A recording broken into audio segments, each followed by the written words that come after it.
ஓம் நம சிவாய. திருச்சிற்றம்பலம். ஓம் நம பார்வதி பதையே. ஹர ஹர மகாதேவ். திருவாசகத்திற்கு உருகாதோர் ஓர் வாசகத்திற்கும் உருகமாட்டார் என்பது மூதுரை.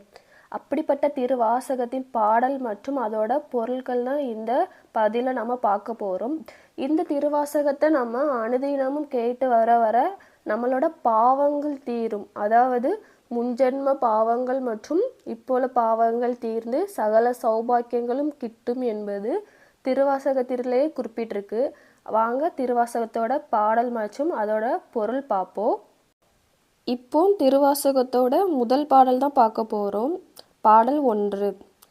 நமச்சிவாய வாழ்க, நாதன் தாள் வாழ்க, இமைப்பொழுதும் என் நெஞ்சில் நீங்காதான் தாள் வாழ்க, கோகலியாண்ட குருமனிதன் தாள் வாழ்க, ஆகமமாகி நின்ற அன்னிப்பான் தாள் வாழ்க, ஏகன் அநேகன் இறைவனடி வாழ்க.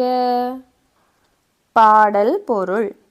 நமச்சிவாய வாழ்க அப்படின்னா நமச்சிவாய என்னும் திருவைந்தெழுத்து மந்திரம் வாழ்க.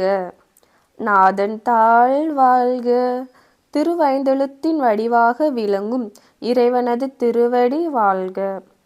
இமைப்பொழுதும் என் நெஞ்சில் நீங்காதான் தாள் வாழ்க அப்படின்னா கண் இமைக்கும் நேரமும் கூட என் மனதில் நின்று நீங்காதவனது திருவடி வாழ்க. கோகலியாண்ட குருமனிதன் தாள் வாழ்க.